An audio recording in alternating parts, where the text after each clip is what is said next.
So moving on next, we have an interesting session. So this will be our first panel session, and this panel session, we will be examining the current situation and what lies ahead for the next 6 months. So the topic of this panel session or this conversation is called Business Event Industries Outlook 2021 and Beyond.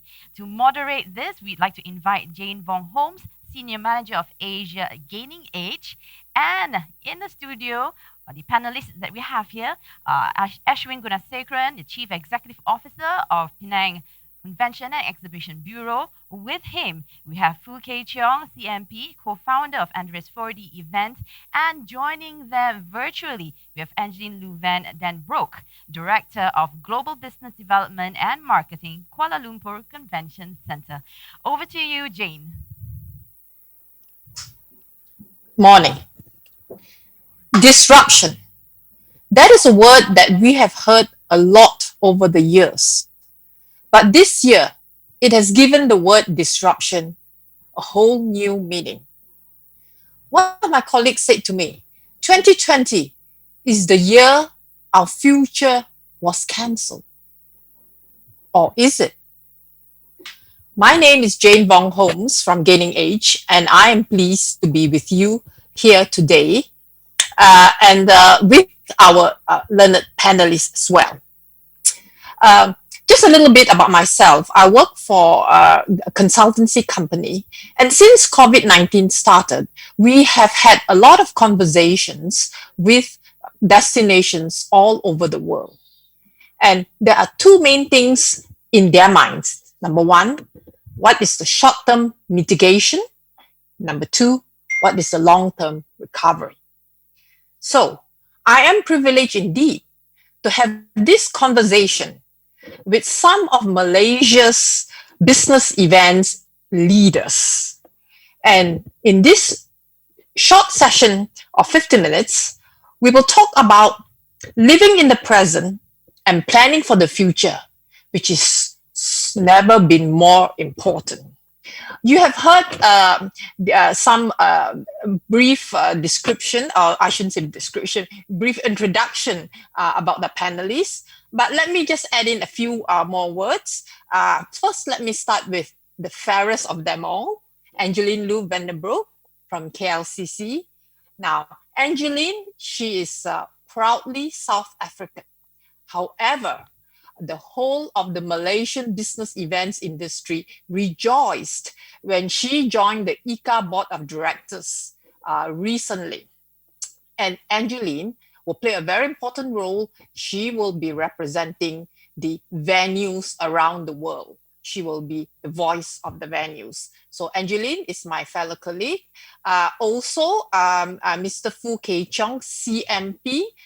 All of us know him affectionately as KC, co-founder of Anderes Fourdy Events, which is, I'm sure you all know, is an AMC, Association Managed Company, a PCO, and also provides event technology. So KC is the deputy chair of ICA Malaysia and on the board of the Malaysian Business Events Academy. Last but not least, our gracious host of Be Inevitable Penang, that's Mr. Ashwin Gunasekeran, the CEO of the Bureau, the chair of ICA Malaysia Committee, and also the chair of the Asia Pacific chapter. And in his role as the chair of Asia Pacific chapter, he actually represents all of us in the business events industry in the region. So we are very privileged indeed to have these, strong players and also the leaders in our industry. Welcome, ladies and gentlemen. And thank you for joining me on this session. Now, before we begin our conversation, which we are going to keep light and professional, but kind of like also at the same time, business casual, let me first start with a poll. And we are doing this poll is so that we can try to interact a bit more with the virtual audience, and also at the same time try to ascertain, what are your feelings about the present situation. So may we please have the first test poll, please? Can you show it on the screen?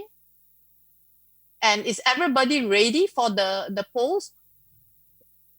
Do you know what you have to do?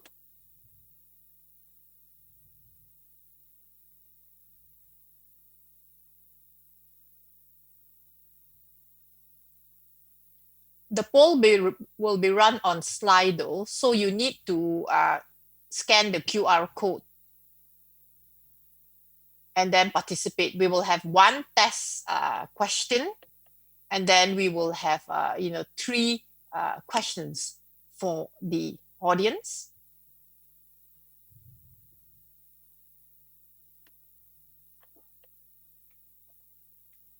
Not quite ready? Well, in that case, let me move on and we'll come back to it later, because let's not waste any time. So now, let's get on to the panel.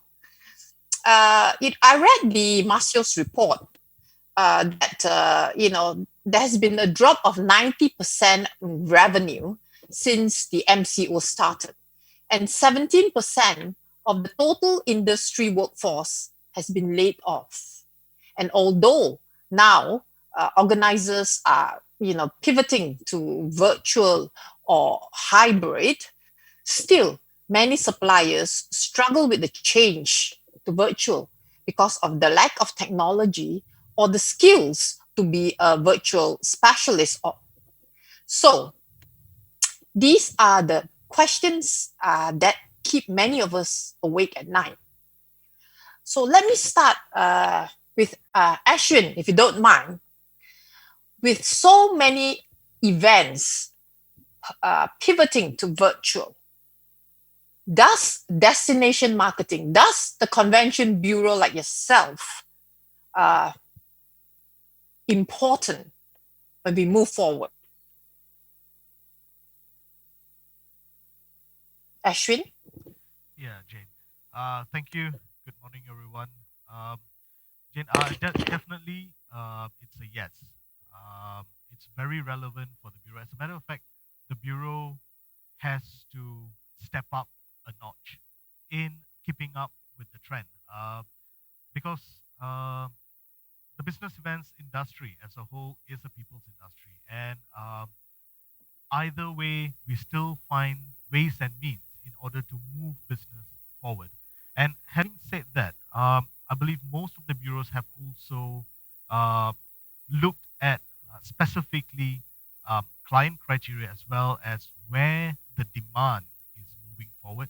And it is for us to fulfill this particular demand and to further set up as well as invest where possible.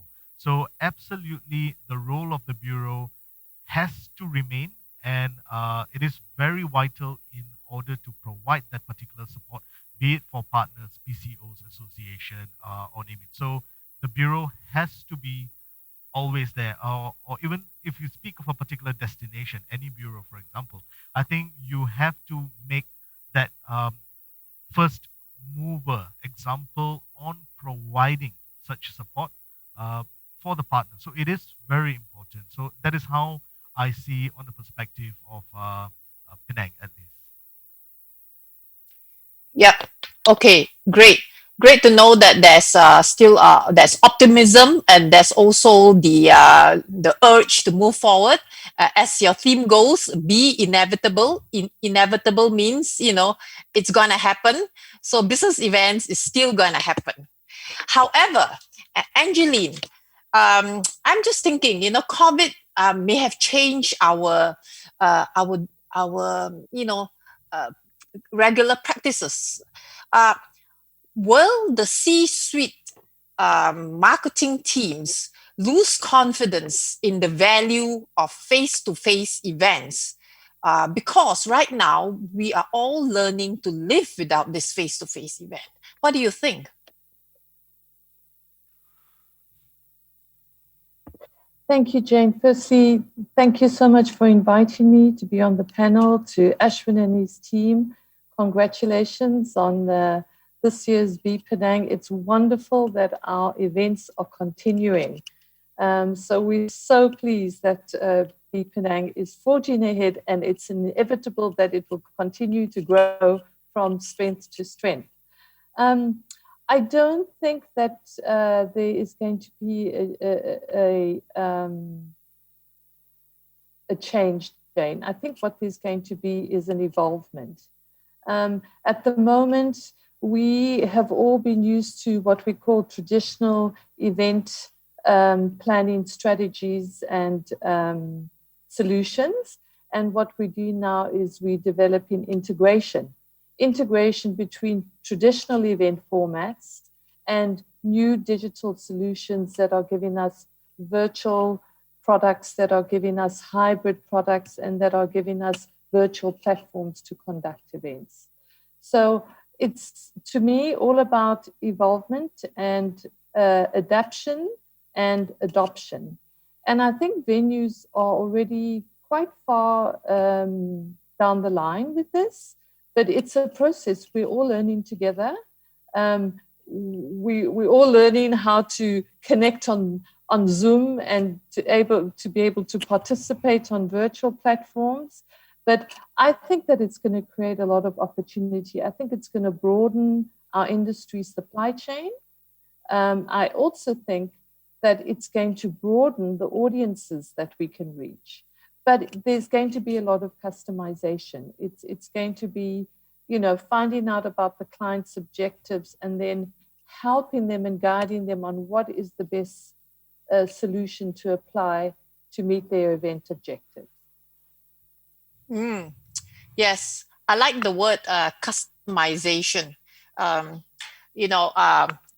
In the recent past, we always talk about the, customizing for the live audience. So you're right on that we also need to think about customizing the user experience for the virtual in the meantime.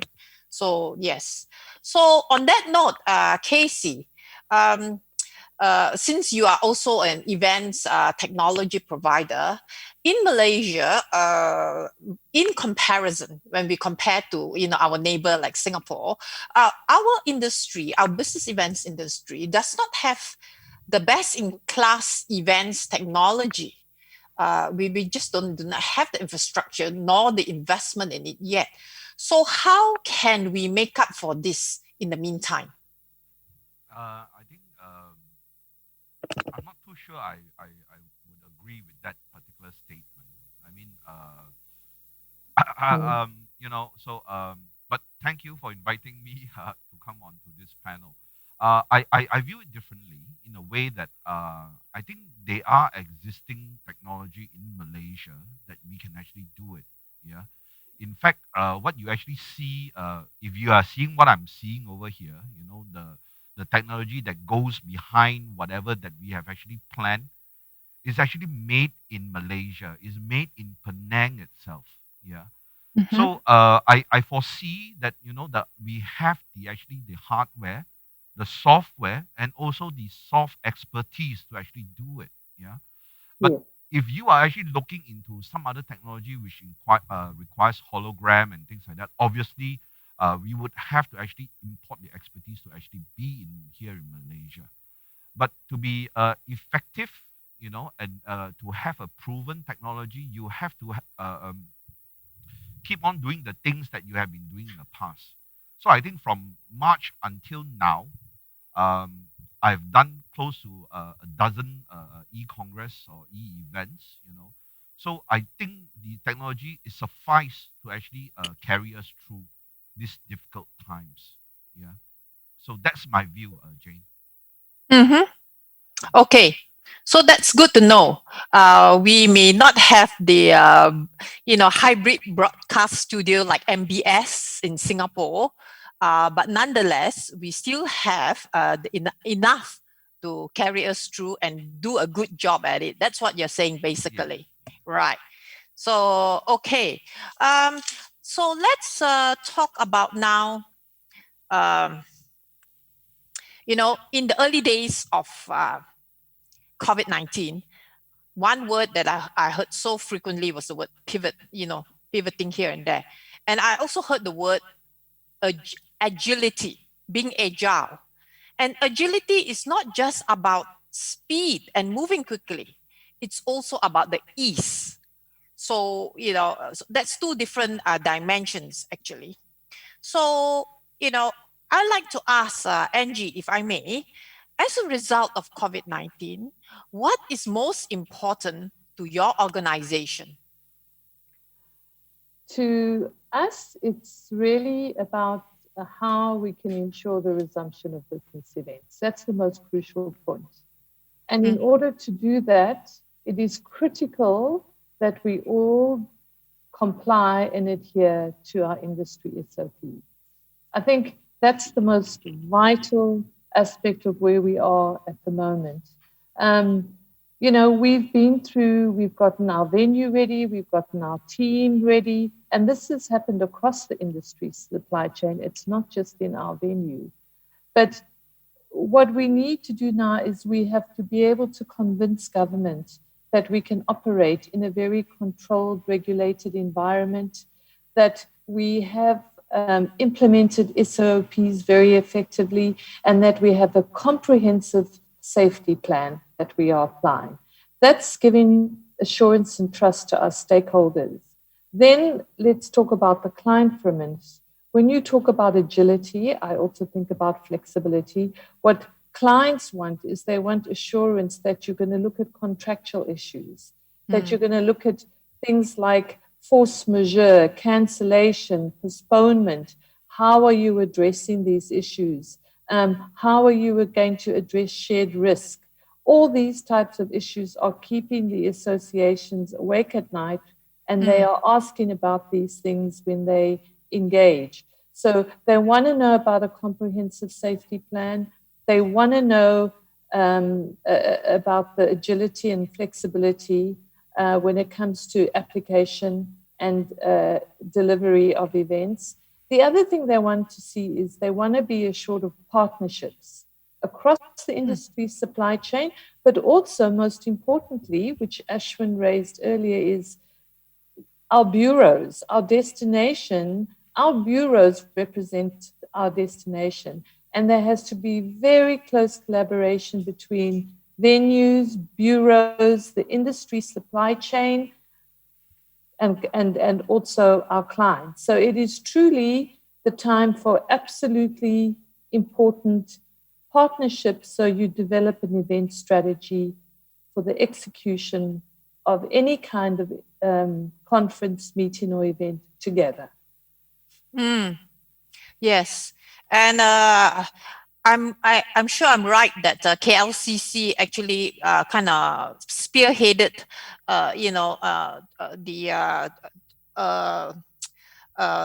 and lobbied the government about the difference, the key differences between business event and sorry, my phone. Between business events and normal mass gatherings, because in a business event you are in charge, you can control the SOPs, etc. Honestly, Jane, we didn't spearhead it. We worked together with all our industry supply chain. It was really a collective effort. It was the industry associations, it was Beckham, it was Masios, it was all the sector heads from the different industry industry sectors, let me put it that way, whether we're talking about DMCs, whether we're talking about PCOs, whether we're talking about production and technology teams. It was really a joint collaborative effort from everyone. And that was how we got the SOPs compiled and presented to government and approved through MKN. And I think that has been one of the most positive outcomes of what we've experienced this year with COVID. Our industry has stood together, our industry has stood tall, and our industry have advanced collectively. Right. So the collaboration, actually, you can do so much more together. Casey, what is most important to your organization? I think there are two things that I've actually learned from this pandemic.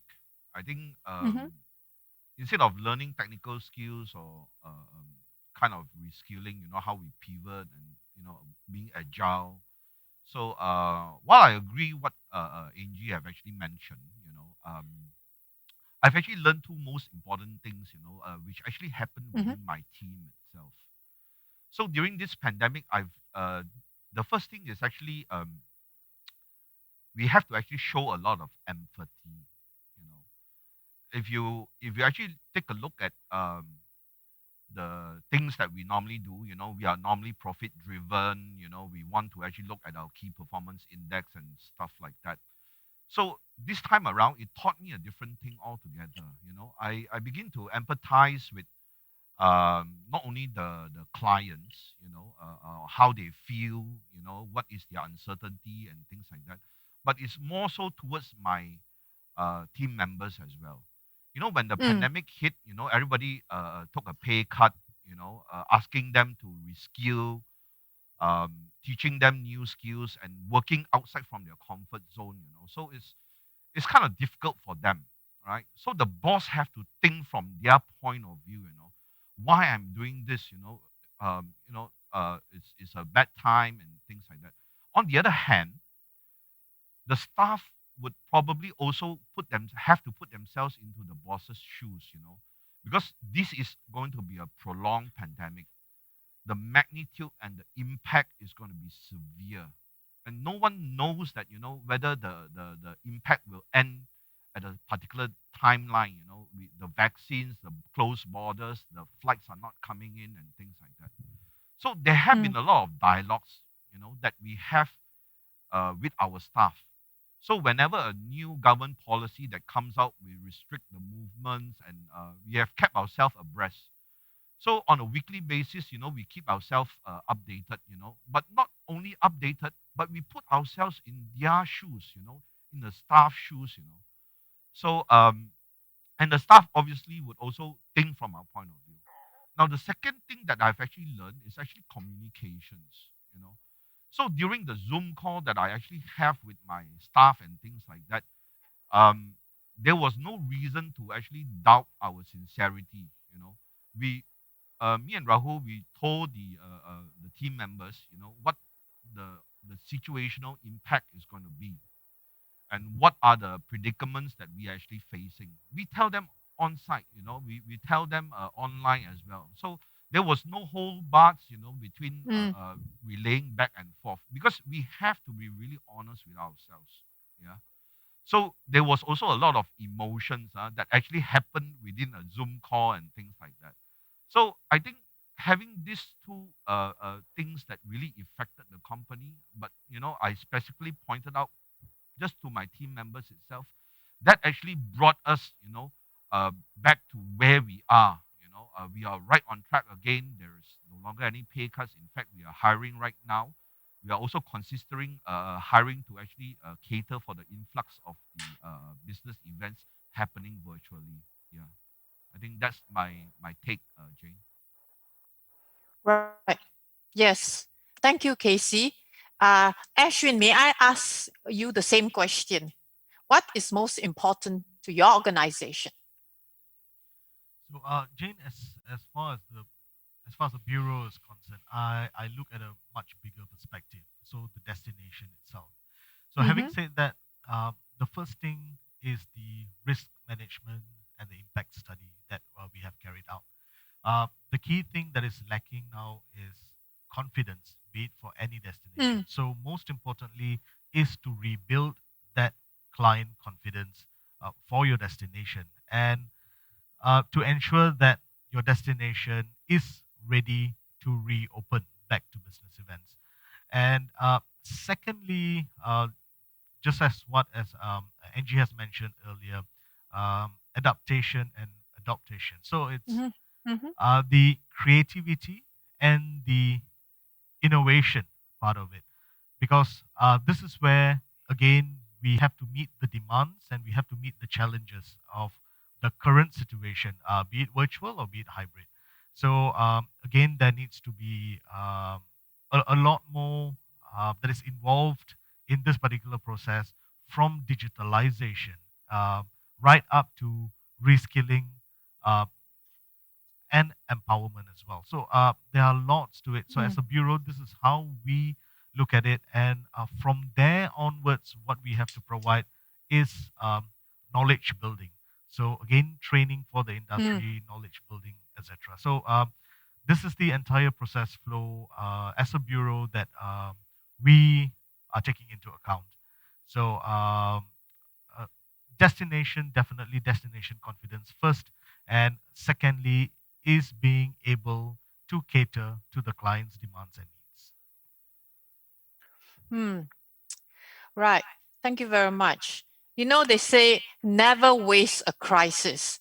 And from hearing what you just shared with us, I think all three of you have really picked on gems, learnings, takeaways, from the crisis, which are it's just admirable. Thank you very much. Now, there have been, so many trend reports, out there in the industry, which you're all already very familiar with. So, in your opinion, what is the one major COVID-19 trend that you think will be the biggest threat to Malaysia's business events industry? And Casey, may I start with you this time? One threat, yes. Yeah, just the threat. We have always known that business events is a knowledge industry. It's never a sort of business industry which is based on process. So, but I think the trend is actually changing. We are actually looking at trying to reskill the team members, if not trying to recruit people into the skill set that we want them to actually have.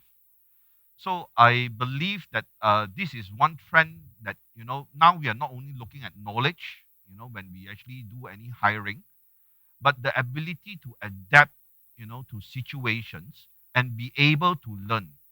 So right now, the trend that we are actually looking for in some of our staff is not very much based on the knowledge or their skills that they actually have demonstrated, but also the ability to adapt and be able to be reskilled. Yeah. So I think this is one key thing. Okay, so that's one a positive trend, so to speak. Yeah. To Angie and to Ashwin, your opinion, please. It can be a positive trend, or it can be a trend that is going to be can threaten Malaysia's industry. You can choose which one you like to talk to. Maybe Ashwin. Oh, okay. Sorry, Angie. No, fine. No, go on. Ashwin, would you like to? Ashwin, do you want to go ahead? Or do you want me to continue? Yeah, you can go on, Angie. Oh, okay. So I think one of the trends is that concerns me is how quickly we can adapt to maintain our competitive advantage. I mean, if you look what's happening in our neighboring countries and in the region, are we moving fast enough? I am confident that we have an industry supply chain that has the expertise and the knowledge and the technical aptitude. We have hybrid studios already. We have virtual platforms ready. We have a technology community in Malaysia that's very advanced. So I don't doubt the capability of the supply chain to deliver. We have all the right infrastructure. My concern is how quickly can we get our message out there and resume events so that we can demonstrate that we are able to compete effectively in the region and internationally. So I think for me, that's a very, very important consideration. I think the other one is really around showcasing that our destination has a very solid safety protocol, and it is not only just applied by organizers or by venues, but by the entire industry supply chain, that we stand behind a solid SOP framework. And that is what Ashwin is talking about when he talks about building back the confidence and the trust. Because everybody's going to look at our track record and everybody's going to look at our execution, and that is going to build the assurance. So we need government to get our industry operating again. We need our restrictions lifted because we have everything in place so we can start demonstrating, because we don't want a trend to develop that we fall behind. We want to be the leaders in the region. And I do Absolutely. concur. I absolutely concur with Angie as well as Casey, because the biggest fear or concern from my end would be adaptation towards the technology and the trend, because it involves the entire ecosystem, be it from the client or the partner side. And why I'm saying that is simply because today we do have conferences being postponed. We do have conferences being cancelled. And the concern is, yes, I can go virtual, or yes, I would like to try hybrid, or the worst is, I think I will wait because I want it physical.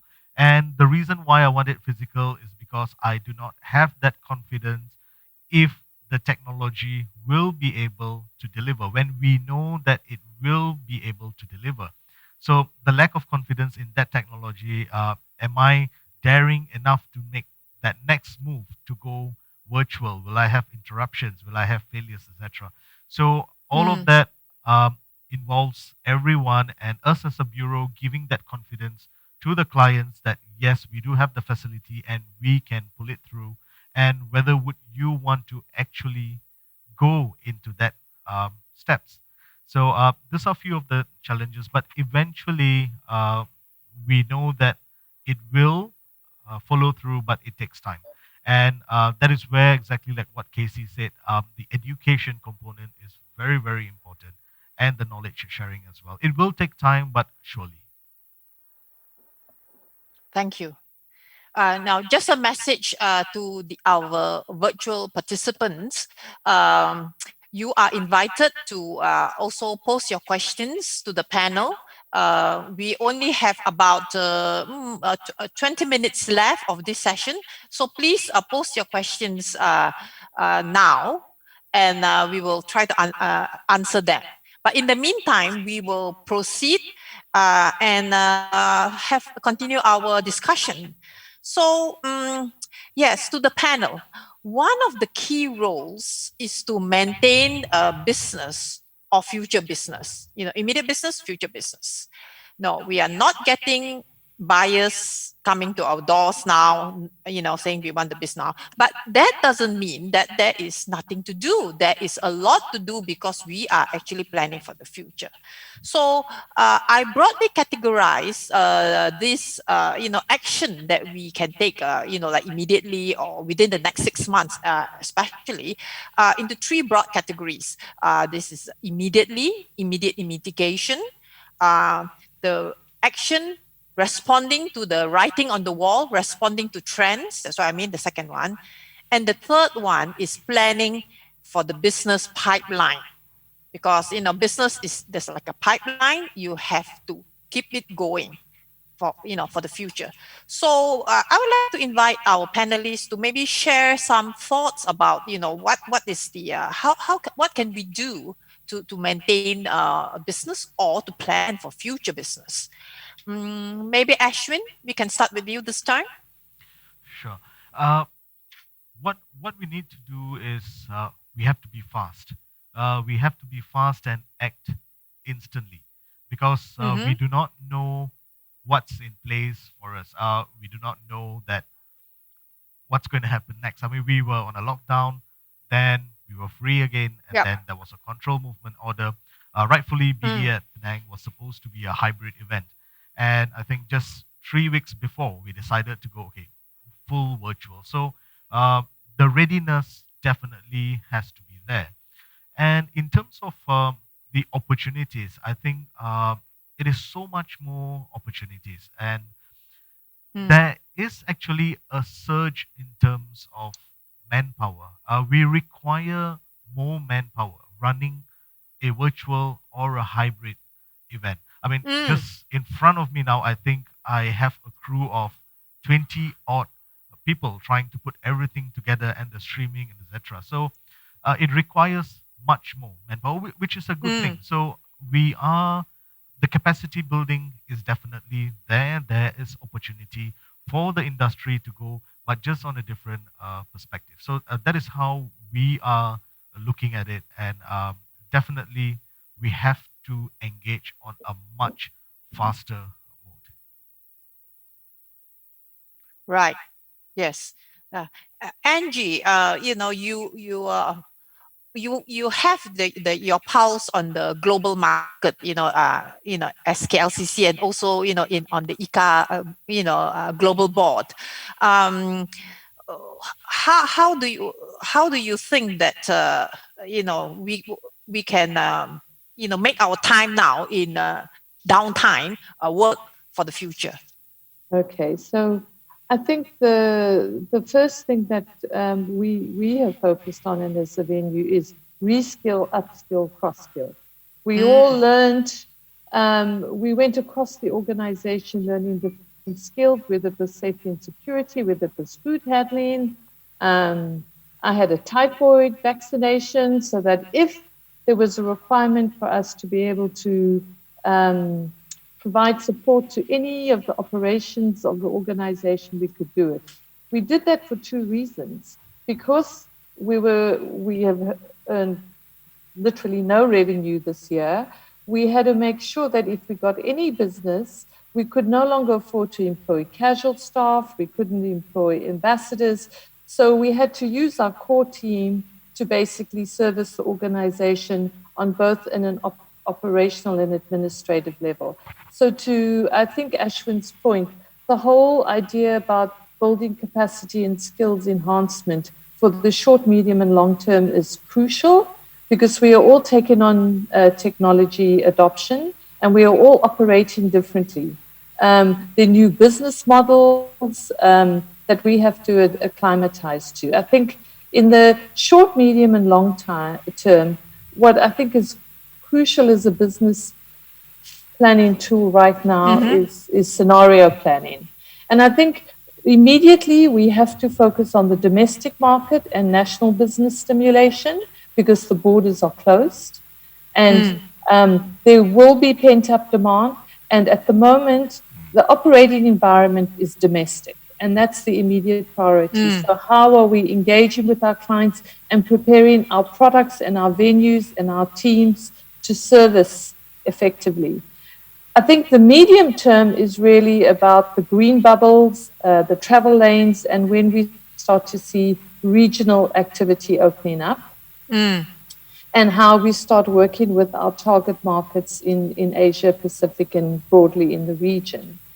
And then I think the long-term strategy is really about keeping constant engagement with our international client portfolio and using international associations. We belong to these associations. We are members like ICA with the Kaohsiung Protocol to use that information effectively to help us plan and to look at what other destinations and venues are sharing as part of these reports because they are so valuable and so crucial. And now what we are all doing is business intelligence gathering on the vaccine process and how is that going to impact the medium to long-term planning for business operations because we don't know yet how quickly that impact is going to happen. And how it's going to regenerate the resumption of business events. In America, they're talking about, I think, the third quarter of 2021, where they feel you're going to start seeing a lot more face-to-face meetings happening again. The virtual will continue, the hybrid will continue. But when you talk about what we regard as a more sort of normal business environment with in-person engagement, and physical attendance, it's all dependent on the rollout and adaptation of and results of what happens with the vaccine adoption globally. Right. Sure. Thanks, Angie. Casey, let's have your viewpoint, and then after that, we will take a couple of questions from the participants. Yeah, sure. I'll try to keep it brief, but I'll share with you some of my plans, within the next 6 months, and what happens, after these 6 months and where we are actually going. So, being a PCO, obviously, we are working on leads, which is a few years in advance. Mm-hmm. So, obviously, they are actually existing leads that we work with, with our partners, with KLCC, with MySEP, and also with PSEP as well. So, the thing is that all these are still ongoing, right? So, we are bidding on leads. We are working on what are the leads that we can actually bid for. But what we're actually looking at right now, as a PCO who have actually been in Malaysia for some time, we have always have this plan to actually move out, or probably export our expertise into other countries. So yes, there was a destination that we actually planned to actually do it this year, but unfortunately, because of that, we can't travel, so we actually scrapped that country. But over a period of this CMCO, there are parties who is actually interested to actually start a PCO in other countries as well. So what we are actually working with them is that we are trying to come up with a memorandum of understanding, on how best that we can actually impart these values. So the business for the next 6 months will be continuously, educating and trying to duplicate our presence in multiple countries, which is to come. Yeah, there are some in the pipeline already for the next 6 months. There are two actually in the pipeline for the next 6 months. And we are probably looking at two more in the next 12 months. So instead of doing something totally different, right, in the next 12 months, we are actually looking at duplicating our efforts across geographical borders. That's one of the plans that we're actually heading out for. Yeah. Right. Yeah. Thanks for sharing. Okay, we are actually running a little bit short of time, so I have to take the questions from the floor now. I'll just read it to the panelists. It's possible, okay, is it possible to have a hybrid event focusing on both live and virtual audience effectively? Because the virtual may be sidelined when the program is tailored to physical people. So who would like to attempt a question? We have two questions, yeah? So perhaps one of the panelists. How can we make sure that we also engage the virtual audience when we are conducting a hybrid event? Because naturally, our focus will turn to those that are on site. Jane, I think I'll start with that first because that is exactly what we planned for BE this year. So it was supposed to be that very model of hybrid, virtual and actual attendees, and I think probably even a good number of 150 actual attendees, and on a studio format as well as virtual, and being able to engage. So I would like to give that assurance that yes, it is doable, and we know that that technology is available and we can pull it through. And I'm saying this with confidence because we have already gone there, and it was just a last minute thing that we had to pull the plugs and go all the way virtual. And probably Casey would want to add on to this as well. Yeah. So technically, Okay, briefly, yeah. Yeah, technically it's possible, but you have to actually look into two particular items. Yeah, you have to actually look into how an adult learn. Right. So just Google up the word andragogy. So this is what PCOs do. We look at how adults learn. Right. So the second thing that you have to actually learn right now is actually some digital engagement that you need to actually have with the so-called audience, which is coming to you on a virtual basis, right? So these additional things that you actually have to actually look into. Yeah, that's it, Jane. Right. Yep. Okay. So you make sure that no group of audience is actually like left out, on site and online. So okay, that's good. So Angie, I will skip you because we are running a little bit late. I want to respond to the okay, the other question, the second question and the last question, I believe, unless there's some more coming. Some associations refuse to go virtual, or they are apprehensive because of the perceived cost or assume impersonal conduct of virtual events. So what would your advice be for them? Anyone? Can I take the question? Yeah. I think I've worked with a number of associations, and their concerns are pretty similar. So what I actually found out in some of our studies, we actually do case-to-case scenario studies as well. So if, let's say, for example, you're doing a face-to-face event, you are faced with a venue rental. Yeah. I mean, for example. But on a platform or a virtual platform, you're also slapped with a expense, which you have to actually pay for the virtual platform as well. So it's a double whammy altogether, right? So the cost is going to escalate. It doesn't mean that, you're going to save on all those DCPs, the daily conference packages prices, but you are going to involve, the audiovisual guys, the software, the streaming guys. You are going to incur that as well. So there are associations which choose to actually go virtual or face-to-face and nothing in between, right? So that's a decision that the association needs to make. I hope that answers the question.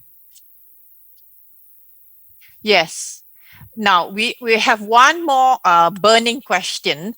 But before that, I will give the audience a chance to participate in the polls, because we don't see on the screen, but they do. Perhaps participants, you can just tell us one simple yes or no answer.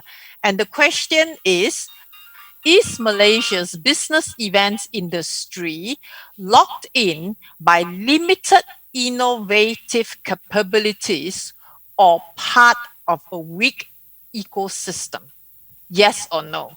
So you can hit your button there while I pose the third questions to the panelists.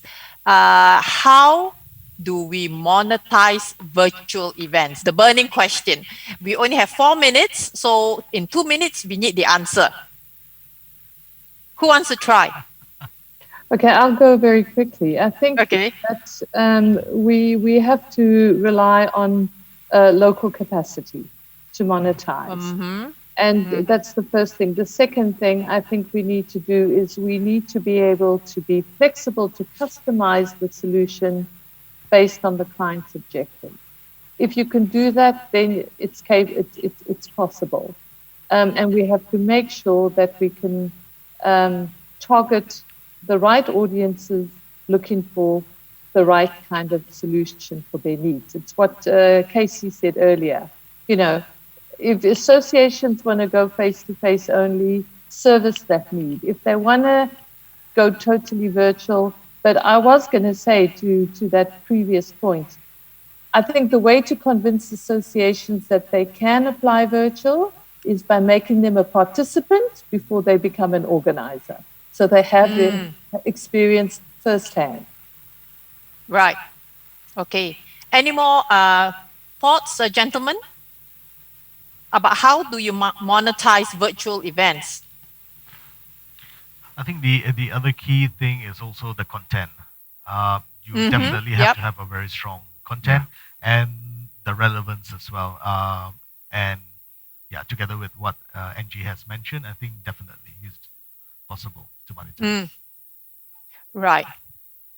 Well, I heard an interesting thought about monetizing virtual events because of the capacity for the broader range and a longer duration of event, the lead up and things like that, there is a school of thought that says that perhaps we should not try to make so much money on the virtual event, but instead from registration fees, but instead focus more on the sponsorship, because sponsors would love that extended reach that they have. Of course, you still charge some money for the registration, because you have to put a value to the content, to the knowledge. So it's not for free. So some small money, but where the big bucks is actually from the sponsorship. So that's one one thought I've heard. I just want to share with the audience. Okay. I thought we had an additional 5 minutes, but it looks like somehow that 5 minutes is taken away. So now let me just give the panelists the response to the only poll from our audience, whether or not Malaysia's industry is locked in by limited innovative capabilities or is part of the weak ecosystem. So unfortunately, the answer is 76% feels yes. So what can we do? I think the onus is really on ourselves. It's really on ourselves when it comes to innovation. This is my feeling. I'm not sure. Maybe the panelists have got a kind of one-word answer to this. If Malaysia is locked in by limited innovation, what can we do to climb out of this trap? I think sorry, our audience, our participants must go out there and see what is being offered, because I think they'll change their mind. Okay, this is what has been offered in Malaysia. You're saying, yeah? Yes. Okay. Yes. So, all right, 5 seconds, quick, somebody. I just want to tell you, there's no necessity to actually reinvent the wheel. Yeah. So if you feel that you have a potential competitor, or you have a fellow friend who is actually doing the business that you cannot reach out to, just work with him, just collaborate. So both parties can actually gain together. That's how I see it. And Ashwin, you can have the last word, and then we'll have to go. Right. So my message is purely invest in digitalization, be innovative, and be creative. Be inevitable. Yeah, be inevitable. Yeah. Okay. Thank you very much to my learned panelists, and thank you to the audience. I'm sorry that we have to cut the conversation short, but I think it's been great hearing from our leaders here. Thank you, Penang, for hosting this conference. Okay. Bye to all the participants. Bye-bye.